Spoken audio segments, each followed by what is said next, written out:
hari ini seperti yang disampaikan tadi, saudara, kita berada dalam sebuah seri yang diberi judul What Do You Think Of? Nah, kalau Anda baru di tempat ini atau Anda kebetulan berkunjung di AOC, sekali lagi welcome. Kita sangat senang sekali Anda bisa berada bersama dengan kita. Saudara, di AOC setiap bulannya kita membahas satu seri. Jadi satu topik kita bahas selama beberapa minggu gitu, Bapak Ibu Saudara sekalian. Nah, di bulan ini kita membahas seri yang kita beri judul What Do You Think Of? Nah, kita membahas tentang mengapa kita mempercayai apa yang kita percayai. Seperti itu, kita mengerti prinsip bahwa gini, apa yang kita percayai menentukan tindakan kita. Yang setuju boleh katakan yes? Yes, apa yang kita percaya menentukan tindakan kita. Nah, sehingga penting bagi kita untuk mengerti mengapa sih kita ini mempercayai apa yang kita percayai, Bapak Ibu Saudara sekalian. Nah, di minggu yang pertama kita membahas tentang siapa sih Allah? What do you think of God? Apa yang kita percayai tentang Allah? Kita belajar bahwa Allah adalah Bapa yang mengasihi kehidupan kita dan menginginkan yang terbaik untuk setiap kehidupan kita. Di minggu yang kedua kita membahas siapa Yesus. Yesus adalah juru selamat dan Tuhan dalam hidup kita. Nah, minggu lalu kita mengerti bahwa hidup kekal, Bapak Ibu Saudara sekalian, itu bukanlah hadiah untuk orang baik atau bukanlah hadiah untuk pemberian baik, tapi hidup kekal adalah pemberian Tuhan buat orang-orang yang diampuni. Nah, saya harap itu sangat memberkati Anda, karena itu sangat memberkati kehidupan saya pribadi saat saya mempelajarinya bahwa wow, hidup kekal tuh bukan hanya imbalan untuk perbuatan baik kita, tapi itu pemberian Tuhan untuk orang-orang yang diampuni. Nah, hari ini Bapak Ibu Saudara sekalian, kita akan membahas tentang ini. What do you think of the Holy Spirit? Apa yang kita percayai, apa yang kita pikirkan tentang Roh Kudus? Nah, mungkin sebagian dari Anda berpikir, wah ya ini bahas ngeroh-ngeroh ini loh, ini aku males nih udah, kalau kena yang gini-gini ngeroh-ngeroh ini males nih, buat apa nih? Atau sebagian kita mungkin langsung bilang, di gereja kok ngomong tentang roh-roh nih kayak gimana ya? Karena Bapak Ibu Saudara sekalian, di konteks kebudayaan Indonesia, begitu kita tuh ngomong tentang roh, langsung konotasinya tuh kayak alam gelap gitu loh, Bapak Ibu Saudara sekalian. Ya kan, karena banyaknya promosi tentang entah jelangkung lah, entah jeritan tengah malam lah, entah pokoknya roh-rohnya tuh konotasinya tuh selalu roh gelap, Bapak Ibu Saudara sekalian. Nah, akhirnya kita menjadi berpikir, bagaimana sih kok roh bisa kudus? Roh kok bisa kudus dan Roh Kudus dan lain sebagainya, ini apa nih maksudnya? Nah, saya akan berusaha untuk menjelaskan secara singkat pada hari ini apa sih yang kita percaya tentang Roh Kudus dan apa sih yang Roh Kudus kerjakan dalam kehidupan kita. What do we think of the Holy Spirit and what does the Holy Spirit do in our lives? Nah, Bapak Ibu Saudara sekalian, penjelasan yang paling simpel adalah ini. Roh Kudus adalah Yesus hidup di dalam kita. Sekali lagi saya ulangi, Roh Kudus adalah Yesus hidup di dalam kita. The Holy Spirit is Jesus living in us. Kok bisa sih? Maksudnya kayak gimana? Nah, pada suatu hari Yesus sedang dalam saat-saat terakhirnya di dunia ini, dan dia sedang makan dengan murid-muridnya. Kemudian dia mulai menjelaskan tentang Roh Kudus. Nah, kita langsung lihat aja Bapak Ibu Saudara sekalian di Yohanes pasal yang ke-14. Yohanes pasal 14 ayat 15 sampai yang ke-17. Kita akan baca ayat ini bersama-sama. Yohanes adalah buku keempat dari Alkitab Perjanjian Baru Anda. Yohanes pasal yang ke-14 ayat 15 sampai yang ke-17. Kalau sudah menemukan boleh katakan yes yang keras. Yes, oke. Kita baca bersama-sama Bapak Ibu Saudara sekalian dengan suara yang tegas. Yohanes 14 dimulai dari ayat yang ke-15. Oke, 1, 2, 3. Jikalau kamu mengasihi aku, kamu akan menuruti segala perintahku. Aku akan minta kepada Bapa, dan Ia akan memberikan kepadamu seorang penolong yang lain, supaya Ia menyertai kamu selama-lamanya, yaitu Roh kebenaran. Dunia tidak dapat menerima Dia, sebab dunia tidak melihat Dia dan tidak mengenal Dia. Tetapi kamu mengenal Dia, sebab Ia menyertai kamu dan akan diam di dalam kamu. Nah, Bapak Ibu Saudara sekalian, Yesus menjelaskan, dia bilang gini, aku akan minta kepada Bapa. Kita ingat di minggu yang pertama kita belajar bahwa Allah itu adalah Bapa yang mengasihi hidup kita. Dia bilang, aku akan minta kepada Bapa dan ia akan memberikan kepadamu seorang penolong yang lain, supaya ia menyertai kamu selama-lamanya. Kemudian dia jelaskan bahwa sebab ia menyertai kamu dan akan diam di dalam kamu. Dan Yesus menjanjikan di ayat 18, aku tidak akan meninggalkan kamu sebagai yatim piatu. Nah saudara, Yesus berkata bahwa Roh Kudus ini adalah penolong yang lain. Jadi maksudnya penolong yang lain itu adalah ini. Yang lain itu maksudnya gini, sebuah pribadi yang sama persis seperti Yesus. Karakternya, kepribadiannya sama persis seperti Yesus. Nah, perlu kita perhatikan bahwa Roh Kudus itu adalah sebuah pribadi. Bapak Ibu saudara sekalian, bisa diikuti saudara ya. Roh Kudus adalah sebuah pribadi, dia bukanlah sebuah barang, dia bukan sebuah benda, dia bukan sesuatu yang terlihat seperti pocong, bukan Bapak Ibu saudara sekalian, tapi dia adalah sebuah pribadi yang mirip seperti Yesus. Sebuah pribadi yang sama seperti Yesus, baik kepribadiannya, baik karakternya, baik nilai-nilainya. Jadi sebuah pribadi persis seperti Yesus dalam wujud Roh tinggal dalam setiap kehidupan kita. Nah, disebutkan bahwa penolong yang lain. Kata-kata penolong itu bahasa aslinya adalah parakletos.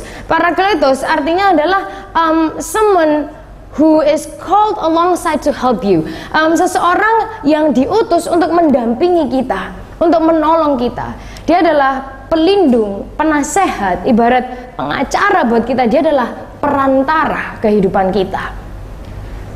Jadi disebutkan oleh Yesus, Roh Kudus adalah penolong yang lain buat kehidupan kita. Jadi penolong yang sama seperti Yesus hidup di dalam kita. Nah, saat kita menerima Yesus sebagai Tuhan dan Juru Selamat, Roh Kudus itu diutus untuk masuk ke dalam kehidupan kita, untuk mendampingi kita semua. Nah, pertanyaannya hari ini, apa sih emangnya yang Roh Kudus lakukan dalam kehidupan saya? Kenapa sih kok Roh Kudus itu sedemikian penting kan gitu saudara ya? Apa yang Roh Kudus lakukan dalam hidup saya? Nah, ada sangat banyak sekali peranan yang dilakukan oleh Roh Kudus. Tapi hari ini kita akan membahas 4 hal yang utama yang Roh Kudus itu lakukan dalam kehidupan kita, Bapak Ibu saudara sekalian. 4 hal utama yang Roh Kudus lakukan dalam hidup kita. Yang pertama, Roh Kudus memberi damai buat kehidupan kita. Roh Kudus memberi damai buat kehidupan kita. Yohanes 14 ayat yang ke-27, masih di chapter yang sama, hanya beberapa ayat turun dari ayat yang terakhir kita baca. Yohanes 14 ayat yang ke-27. Kalau sudah menemukan boleh katakan yes. Yes. Saya akan bacakan, kita akan simak bersama. Ayat 27, damai sejahtera kutinggalkan bagimu.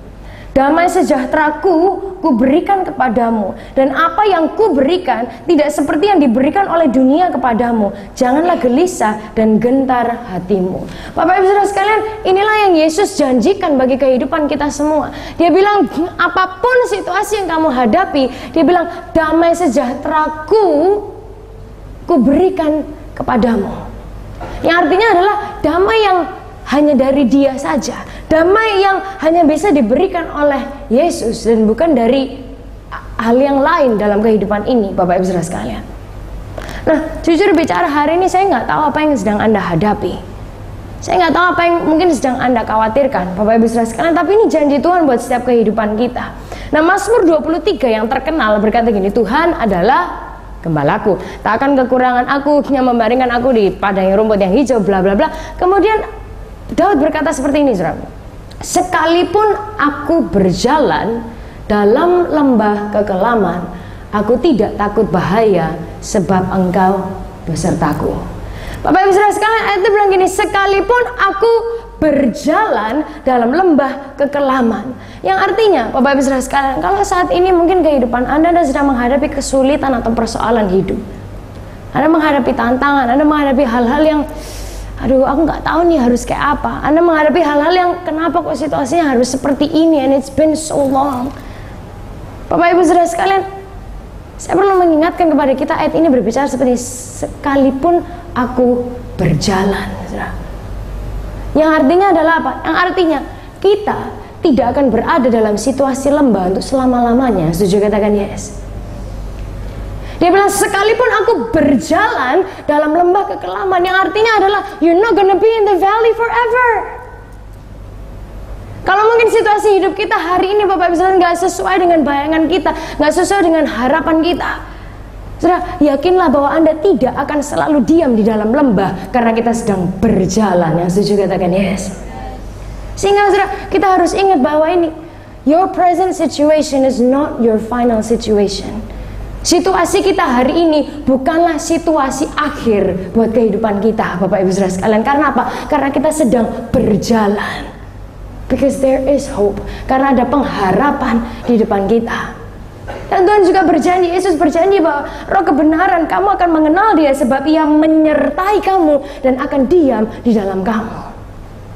Sehingga dalam menghadapi apapun situasi kehidupan kita, Bapak Ibu Saudara sekalian, kita bisa yakin karena apa? Karena Tuhan beserta dengan kita. Bagaimana kita tahu Tuhan beserta dengan kita? Dia mengirimkan Roh Kudus-Nya untuk berjalan bersama dengan kita. Sehingga sekalipun kita berjalan dalam lembah kekelaman sekalipun, kita tidak akan takut, kita tidak akan khawatir. Karena kita punya Roh Kudus yang menyertai kita dan memberikan damai buat setiap kehidupan kita. Bapak Ibu sekalian, Yesus tidak pernah bilang bahwa tidak akan pernah ada bahaya atau situasi lembah dalam kehidupan kita, no. Tapi Yesus bilang bahwa aku akan berjalan bersama dengan kamu dan menjagai kamu dalam semuanya itu. Bagaimana? Melalui Roh Kudus yang Dia kirimkan untuk membawa damai buat setiap kehidupan kita. Dan dengan adanya Roh Kudus, Bapak Ibu Saudara sekalian, berarti kita bisa menghadapi apapun yang terjadi dalam kehidupan kita dan keluar sebagai pemenang, berdiri dengan dua kaki dengan tegak. Bukan karena kita yang kuat, tapi karena Dia yang kuat di dalam kita dan Dia yang menyertai kita. Yang setuju berkatakan yes. Yes. Sehingga apa yang Roh Kudus lakukan? Yang pertama, Dia membawa damai buat kehidupan kita. Yang kedua, apa yang Roh Kudus lakukan? Dia memberi petunjuk dan arahan dalam hidup kita. Roh Kudus memberi petunjuk dan arahan dalam kehidupan kita. Roh Kudus dan firman Tuhan bekerja bersama-sama untuk menunjukkan kepada kita jalan yang mungkin kita nggak pernah pikirkan sebelumnya sampai Dia tunjukkan kepada kita, Bapak Ibu Saudara sekalian. Yohanes 14 ayat 25 sampai yang ke-26. Yohanes 14 ayat 25 sampai ke 26 berkata seperti ini. Semuanya itu kukatakan kepadamu selagi aku bersama-sama dengan kamu. Tetapi penghibur, yaitu Roh Kudus yang akan diutus oleh Bapa dalam namaku, Dialah yang akan mengajarkan segala sesuatu kepadamu dan akan mengingatkan kamu akan semua yang telah kukatakan kepadamu. Itu yang Yesus janjikan. Nah, Bapak Ibu Saudara sekalian, hari ini kita semua tahu yang namanya lampu jalanan, saudara. Anda pernah tahu ya namanya lampu jalanan, saudara, street lights. Nah, lampu jalanan ini bisa kita lihat di jalan raya, di jalan tol gitu, Bapak Ibu Saudara sekalian. Nah, saat lampu jalanan itu dibuat dengan baik, mereka itu didesain supaya tiangnya ini kalau malam hari, kalau gelap tuh nggak terlalu kelihatan, saudara. Jadi malahan kita nggak seharusnya melihat cahaya itu datangnya dari mana. Kita hanya bisa ngeliat, oh ada cahaya terang dan jalanan nih kelihatan terang gitu loh, Bapak Ibu Saudara sekalian. Dan memastikan bahwa waktu kita tuh berkendara atau kita tuh sedang menyetir, entah mobil, entah motor, kita ada di jalan dimanapun, kita tuh bisa melihat akan ada apa sih di depan kita. Kayak gitu, kita bisa mengemudi dengan aman. Tujuan utamanya adalah supaya kita tidak mengemudi dalam kegelapan, tapi kita bisa berkendara dengan aman, bahkan menikmati perjalanan kita. Nah, kalau ada tempat-tempat yang bagus gitu ya, kita akan, oh lihat tempat itu, ada gedung itu, atau ada tanaman apa gitu mungkin saudara yang kita lihat. Nah, misalkan saat Anda berkendara di jalan tol, waktu malam-malam situasinya gelap saudara. Nah, lampu jalanan ini yang membantu kita untuk melihat, oh bakal ada truk yang besar di depan. Jadi kalau kita lagi ngebut, kita harus pelankan kecepatan kita sedikit dan mungkin kita pindah ke jalur yang lainnya. Supaya apa? Supaya nggak nabrak truk yang ada di depan itu, saudara. Terutama kalau truk gede, apalagi terus warnanya tuh lagi gelap, saudara. Dalam kegelapan kita nggak kelihatan. Nah, peranan lampu jalanan ini mirip dengan peranan Roh Kudus dalam kehidupan kita. Roh Kudus itu seperti berdiri di belakang kita dan menunjukkan jalan yang Tuhan sudah sediakan buat kehidupan kita, Bapak Ibu Saudara sekalian. Supaya kita tidak berjalan dalam kegelapan dan kebingungan, tapi kita bisa menjalani hidup dengan rasa aman, bahkan kita menikmati perjalanan kehidupan kita, Bapak Ibu Saudara sekalian. Nah, lampu jalanan ini cahayanya kan nggak boleh silau, saudara-saudara ya. Jadi lampu jalanan kalau cahayanya silau ngelihatnya nggak enak, saudara. Lampu jalanan dan spotlight itu beda fungsinya. Nah sehingga kalau lampu jalanan itu silau, akhirnya dia tidak berfungsi dengan sebagaimana mestinya. Nah demikian juga dengan Roh Kudus. Roh Kudus tidak berfokus pada dirinya sendiri untuk look at me. Tapi yang dia lakukan adalah Roh Kudus memfokuskan kita kepada Yesus. Dia seolah-olah berbicara kepada kita, pandang Yesus, lihat kemuliaannya, dengar suaranya, dengar firmannya. Yesus sendiri bilang bahwa dialah Roh Kudus yang akan mengajarkan segala sesuatu kepada kita dan mengingatkan kita akan semua yang telah Yesus katakan kepada kita. Sehingga itu yang akan Roh Kudus kerjakan bagi kita. Dia akan mengingatkan kita, bangun hubungan dengan Yesus. Rasakan pemberiannya, rasakan sukacita dan damai yang hanya dari Yesus. Nah Roh Kudus memastikan bahwa kita selalu connect dengan Tuhan dan berjalan dalam jalan yang Tuhan sediakan bagi kita. Bapak Ibu Saudara sekalian, Roh Kudus dan firman Tuhan itu selalu bekerja bersama-sama dan mereka tidak mungkin menyangkal satu dengan yang lainnya. Roh Kudus tidak mungkin memimpin kita kepada hal-hal yang berlawanan dengan firman Allah. Sehingga Saudara, Anda perhatikan bagian ini, harus ada kedua-duanya. Roh Kudus dan firman Allah. Kita ucapkan bersama-sama, Roh Kudus dan firman Allah. 1, 2, 3. Roh Kudus dan firman Allah. Harus ada kedua-duanya. Kenapa? Kalau enggak, saudara, misalkan gini, hanya ada Roh Kudus saja tanpa firman. Hanya ada Roh Kudus saja tanpa firman, yang terjadi adalah orang akan blow up atau meledak, Bapak Ibu Saudara sekalian. Karena apa? Karena gini, orang nanti akan heboh, kejang-kejang, goyang-goyang, kejang-kejang, goyang-goyang, saudara, tanpa mengerti, loh kenapa kok kayak gitu? Ya nggak tahu, pokoknya Roh Kudus, Roh Kudus. Mungkin sebagian dari Anda ada langsung, itu loh. Makanya aku nggak suka ngomong tentang roh-roh, tentang Roh Kudus. Soalnya orang kalau punya Roh Kudus dalam dirinya, orang itu jadi aneh. Bapak Ibu Saudara sekalian, izinkan saya berkata, Roh Kudusnya nggak aneh, saudara. Orangnya mungkin aneh, tapi Roh Kudusnya nggak aneh, Bapak Ibu Saudara sekalian. Sehingga kalau orang hanya berpikir tentang wah Roh Kudus, sandalawa, wah sambil gini-gini, goyang, kejang-kejang. Berapa jam sekalipun, akhirnya terus lama-kelamaan mereka kan blow up. Karena apa? Capek, Bapak Ibu Saudara sekalian. Makanya kadang ada orang yang sampai aneh-aneh gitu, saudara. Saya pernah lihat di YouTube waktu itu saya research untuk tugas saya di sekolah. Ada sebuah gereja, bukan di Indonesia, di luar negeri. Orang itu katanya gini, saudara. Roh Kudus itu memberitahu dia bahwa dia itu seperti seekor anjing. Jadi Bapak Ibu Saudara sekalian, yang dia lakukan adalah dia merangkak dengan lutut dan kedua tangannya itu di lantai. Dia merangkak seperti seekor anjing, kemudian dia jenggung-jenggung, saudara. Kemudian kawannya yang lain itu mengikatkan sebuah tali di lehernya. Terus orang ini dituntun kayak orang nonton jalan anjing, Bapak Ibu Saudara sekalian. Itu salah, saudara. Karena apa? Karena hanya heboh-heboh, tapi tidak tahu kebenaran. Nggak tahu kenapa itu terjadi, kenapa mereka melakukan apa yang mereka lakukan. Sehingga hanya Roh Kudus tanpa firman Allah, mereka akan meledak. Karena apa? Lama-lama jadi gila, Bapak Ibu Saudara sekalian. Kayak gitu, and it's no good. Nah, tapi kalau gini, hanya firman Allah tanpa Roh Kudus. Hanya firman Allah tanpa Roh Kudus, apa yang terjadi?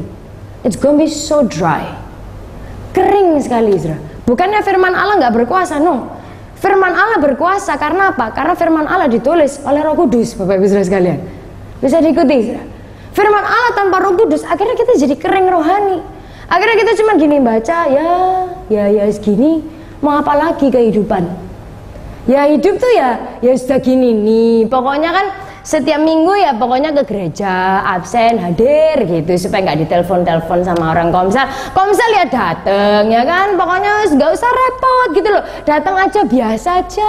Ya Alkitab dibaca ya kalau ada waktu ya dibaca gitu. Kalau nggak ya santai gitu loh. Akhirnya kita akan menemukan kehidupan kita sangat membosankan.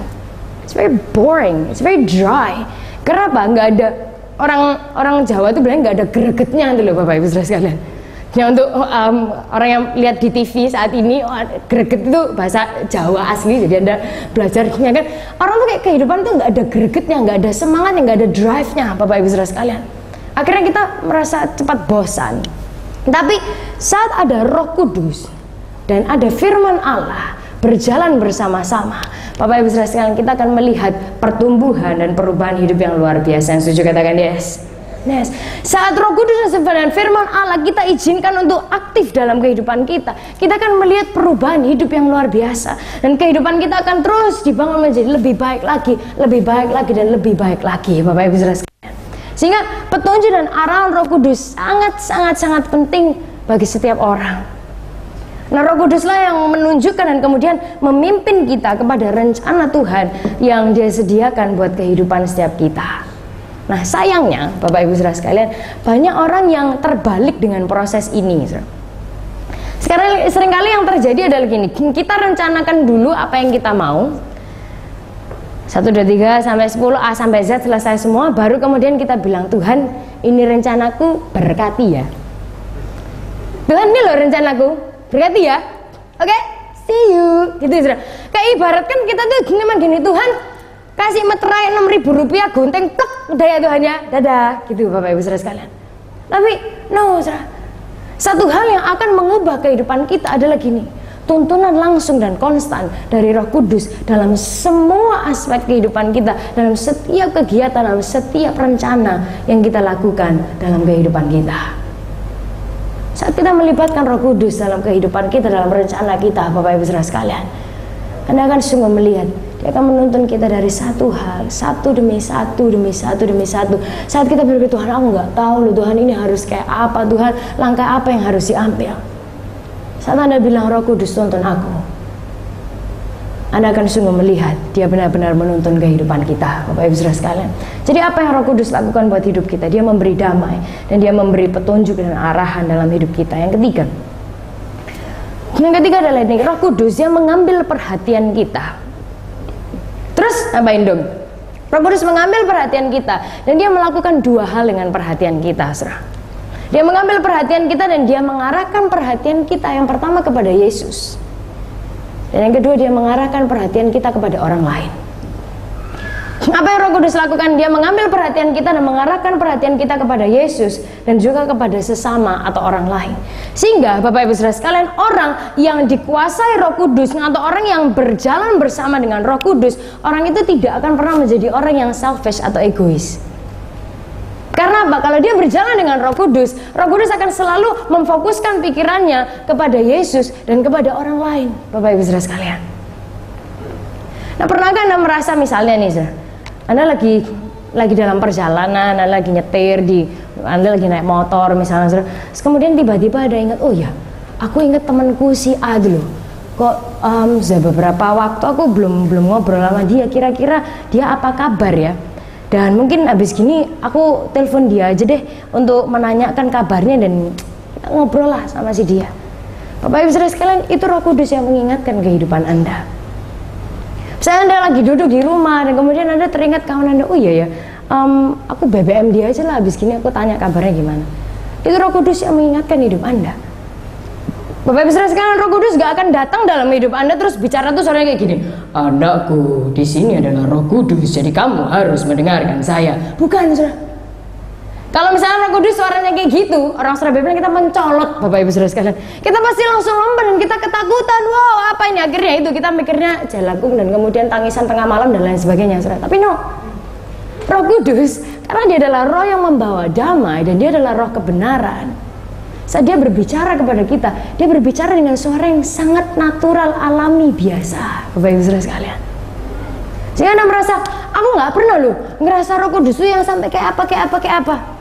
Karena Dia bukan sampai kayak apa, Bapak Ibu Saudara sekalian. It's very natural. Karena apa? Karena Dia ada di dalam kita. Jadi Dia akan beroperasi dengan cara yang kita mengerti, Bapak Ibu Saudara sekalian.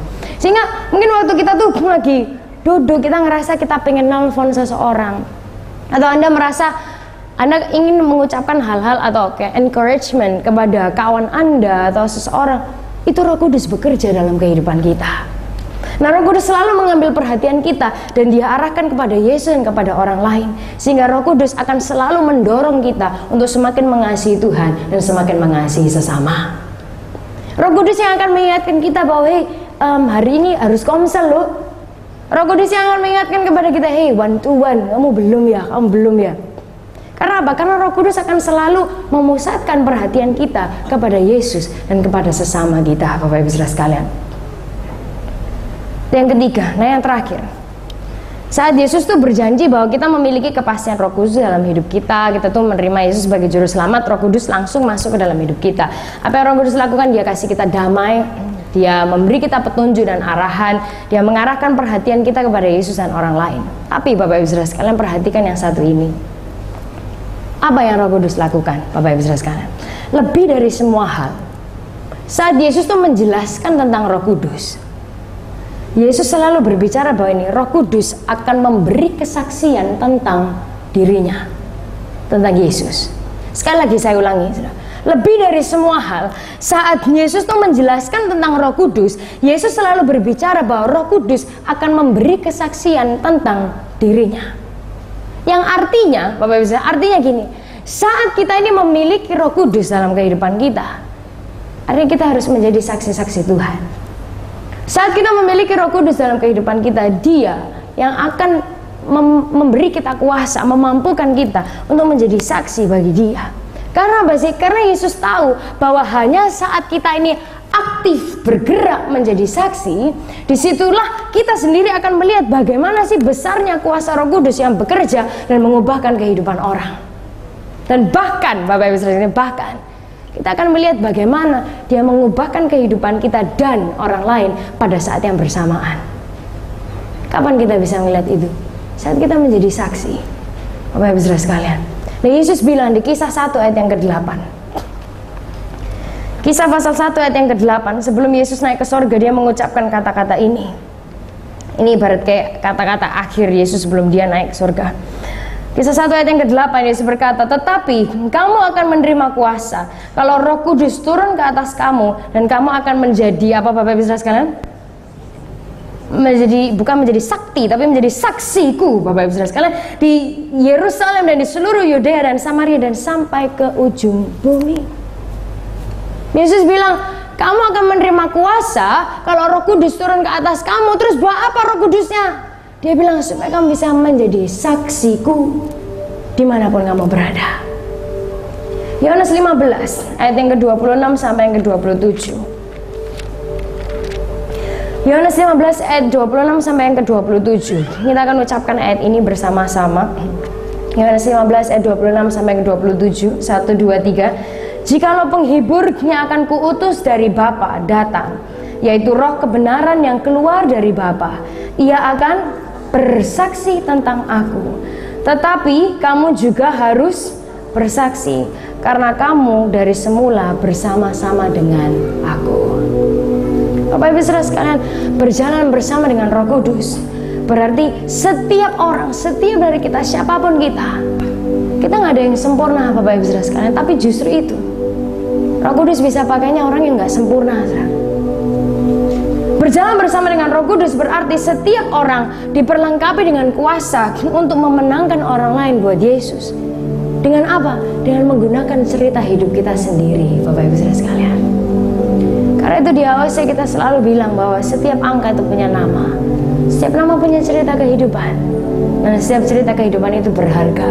Bukan hanya berharga buat Tuhan, berharga buat AOC, dan juga berharga buat orang-orang di sekitar Anda nggak pernah tahu. Kita diberi kuasa untuk bisa menjadi saksi. Dan hari ini Bapak Ibu Saudara sekalian, kita AOC ingin mengajak kita semuanya melihat kuasa Roh Kudus semakin nyata dalam kehidupan kita. Bukan hanya di dalam kita, tapi melalui kehidupan kita. Nah, dalam beberapa minggu depan kita akan bergerak bersama-sama seluruh keluarga besar Alpha Omega Church untuk melakukan satu hal ini, Bapak Ibu Saudara sekalian. Tadi saat Anda masuk, Anda dibagikan warta atau buletin AOC. Di dalamnya ada sebuah kartu kecil yang modelnya seperti ini, Bapak Ibu Saudara sekalian. Atasnya agak biru, ada tulisannya, kartunya nggak besar, hanya kecil. Bisa kerja sama Anda untuk kita keluarkan kartu ini bersama-sama. Boleh diangkat, sudah digoyang-goyangkan. Oke, semuanya udah punya. Ada yang belum punya, Bapak Ibu Saudara sekalian, boleh angkat tangannya. Yang belum punya, ada di situ, bisa ada yang membantu, ada yang di sana. Asher bisa minta tolong dibantu. Angkat tangan lagi, Bapak Ibu Saudara sekalian yang belum memiliki, supaya dibantu oleh tim Asher untuk supaya memastikan Anda semuanya memiliki. Ada beberapa yang di belakang tim Asher, if you don't mind helping me.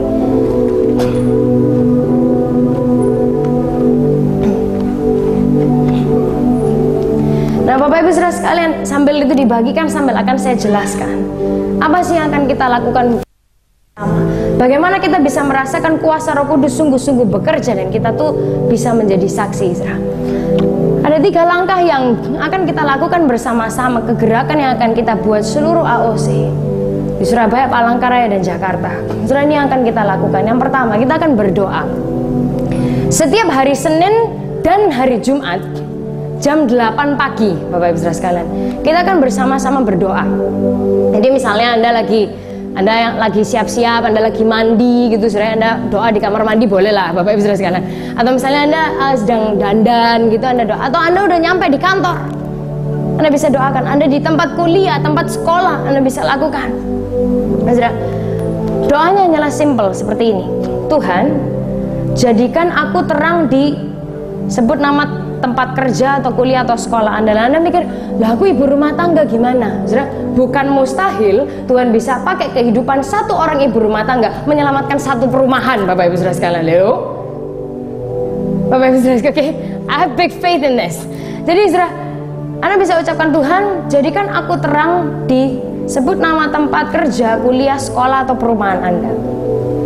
Katakan, berikan aku keberanian untuk membawa orang satu langkah lebih dekat kepadamu. Biar melalui hidupku, kerajaan-Mu diperlebar di, sebutkan nama tempat kerja atau kuliah atau sekolah Anda. Very simple, very simple. Hanya 3 kalimat pendek, Bapak Ibu Saudara sekalian. Kita nggak bertele-tele, kita nggak terlalu panjang. Cuman kita ingin benar-benar melakukan hal ini bersama-sama. Yang setuju boleh katakan yes. Yes. Setiap hari Senin jam 8 dan hari Jumat jam 8 pagi, dimanapun Anda berada. Anda di jalan, Anda di kantor, di kelas, di tempat kuliah, saudara. It's not very hard.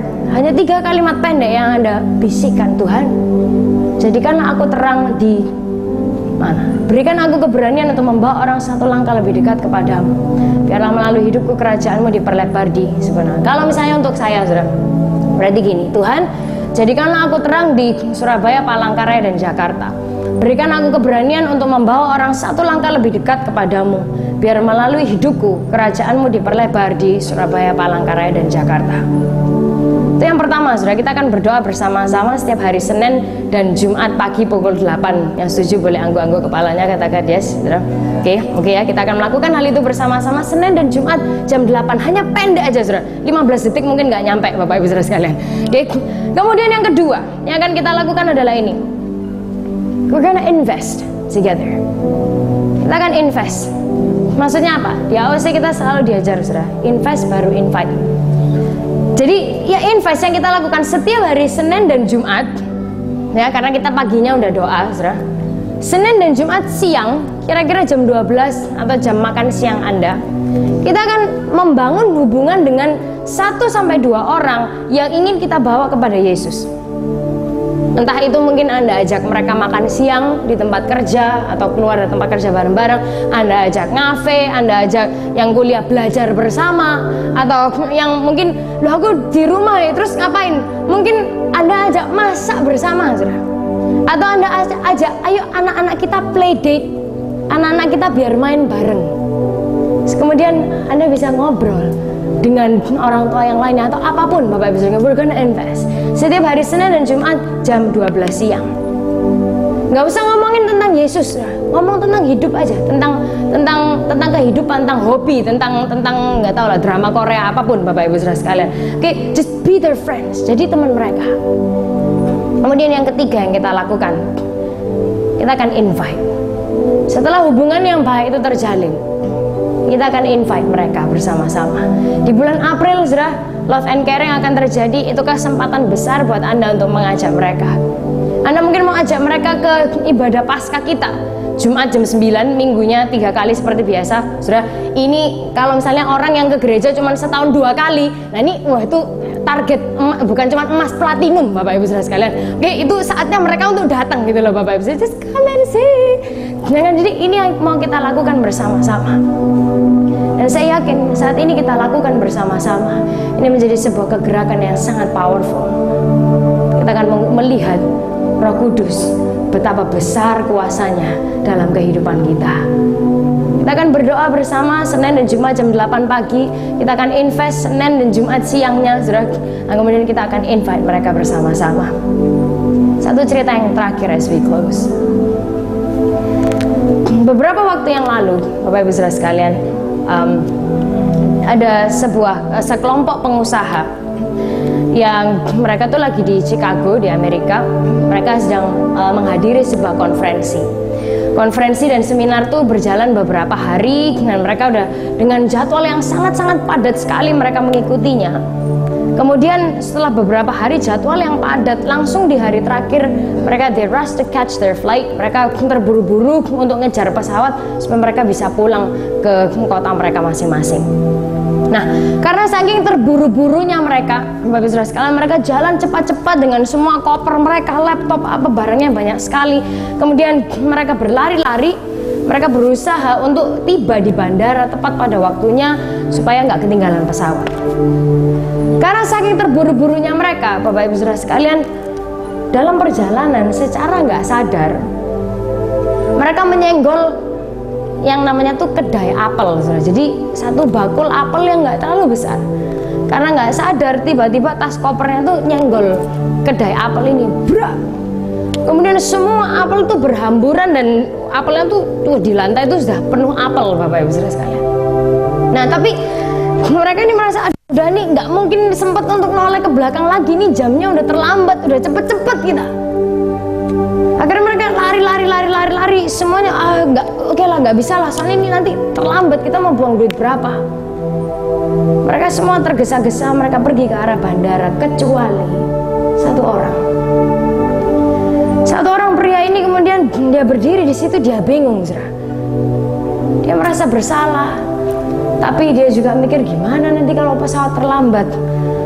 Dia di situ dia menghela nafas panjang, kemudian dia berpikir. Dia menimbang perasaannya dan dia bilang, "Okay, it's okay." Dia kasih tahu teman-temannya, kalian duluan aja, nanti minta tolong teleponkan istriku, kasih tahu aja aku ketinggalan pesawat, dan aku akan hubungi dia, aku akan usahakan sesegeranya aku sampai di rumah. Kemudian Bapak Ibu saudara sekalian, dia menoleh kembali ke arah dimana bakul apel itu tadi barusan jatuh dan porak-poranda, semua apelnya berhamburan. Gadis yang menjual apel itu dia sedang berlutut di sini, berusaha untuk memungut apel-apelnya. Ternyata Bapak Ibu saudara sekalian, waktu pengusaha ini mendekati gadis itu, dia merasa bersyukur dia kembali. Karena apa? Karena ternyata gadis muda penjual apel ini dia buta. Dia buta, dan dalam kebutaannya, kegelapan matanya, dia berusaha untuk dengan duduk, dengan berlutut, dia berusaha untuk meraba-raba apel-apelnya ada di mana, dan satu persatu dengan sangat pelan dia kumpulkan apel-apelnya. Anak gadis usia 16 tahun ini dia menangis. Dia nangis, dia bingung. Dan kemudian nggak ada sama sekali yang mau membantu dia. Orang-orang di sekitar seakan nggak peduli, seakan gadis 16 tahun yang buta ini, it's like she didn't even exist. Kemudian pengusaha ini dia merasa sangat bersalah. Dia mencoba membantu anak usia 16 tahun ini, gadis ini. Dia bantu, dia kumpulkan apel yang masih baik, dia tata kembali. Kemudian apel-apel yang sudah sedikit membusuk, ya, apel kalau jatuh kan langsung rusak, saudara. Nah, itu dia kumpulkan di sebuah keranjang yang lain. Sampai akhirnya ketika mereka selesai membereskan hal ini, si pengusaha ini dia bilang sama gadis ini, dia bilang, maaf ya, ini tadi nggak sengaja hal ini harus terjadi. Dia keluarkan $50 dari dompetnya, sekitar 500-600 ribu, dia berikan kepada gadis ini. Dia bilang, maaf ya, aku harap aku nggak terlalu merusak harimu dan merusak kedaimu. Kemudian pengusaha ini dia mulai mengambil barangnya, dia berdiri, dia mau berjalan pergi. Tiba-tiba gadis usia 16 tahun ini dengan masih berlutut di tanah, dia memanggil, "Hey mister, hey pak, saya menanyakan pertanyaan ini, are you Jesus? Apakah kamu Yesus?" Bapak saudara sekalian, pengusaha itu dia berdiri di situ dan dia, wow, dia berpikir gimana menjelaskannya. Kemudian dia kembali kepada gadis itu dan dia bilang gini, aku ini nggak sedikit pun seperti Yesus. Bahwa Yesus tuh dia baik, dia peduli, dia caring, dia is loving, dan dia tidak akan pernah merusakkan kedai apelmu. Dia bilang gitu. Kemudian gadis ini dia mengangguk. Saya bilang gini, saya cuma nanya karena waktu tadi semua apel saya jatuh berhamburan. Saya hanya gadis buta, saya nggak bisa melakukan apa-apa. Saya berdoa sama Yesus, saya bilang, Yesus, tolong bantu saya untuk mengumpulkan semua apel ini. Kemudian gadis ini bilang, Yesus mengirimkan kamu untuk membantu saya. Jadi kamu seperti Yesus, soalnya kamu bantu saya. Hanya Yesus yang tahu orang mana yang akan dia pilih untuk membantu aku. Dia bilang sama bapak ini, Bapak, terima kasih ya sudah mendengarkan panggilan Yesus dan bisikan Roh Kudus untuk membantu saya. Bapak Ibu Saudara sekalian, kemudian pengusaha ini saat dia membalikkan badannya, pertanyaan itu yang terus bergaung dalam pikirannya, Are you Jesus? Are you Jesus? Nah, pertanyaan itu mungkin hari ini buat kita, Are you Jesus? Pertanyaan yang lebih penting adalah gini, maukah kita dalam semua kesibukan dan aktivitas dan rencana dan keluarga, pekerjaan, semua yang kita punya dalam hidup kita, maukah kita pause sejenak untuk membantu seseorang mengumpulkan apelnya? Dalam semua kesibukan dan kepentingan kehidupan kita, mau kita mengambil waktu 5-10 menit just to text someone. Mau kita mengambil 15 detik untuk cuma mengucapkan 3 kalimat yang pendek ini. Bapak Ibu Saudara sekalian, what do we think of the Holy Spirit? Apa yang kita percaya tentang Roh Kudus? The Holy Spirit is Jesus living in us. Roh Kudus adalah Yesus hidup di dalam kita. Sehingga hari ini, let's be Jesus wherever we are. Karena kita menjadi Yesus dimanapun kita berada. Biar damai Tuhan dan tuntunan Tuhan itu nyata dalam kehidupan kita. Biar dia mengontrol perhatian kita dan menjadikan kita saksinya dimanapun kita berada.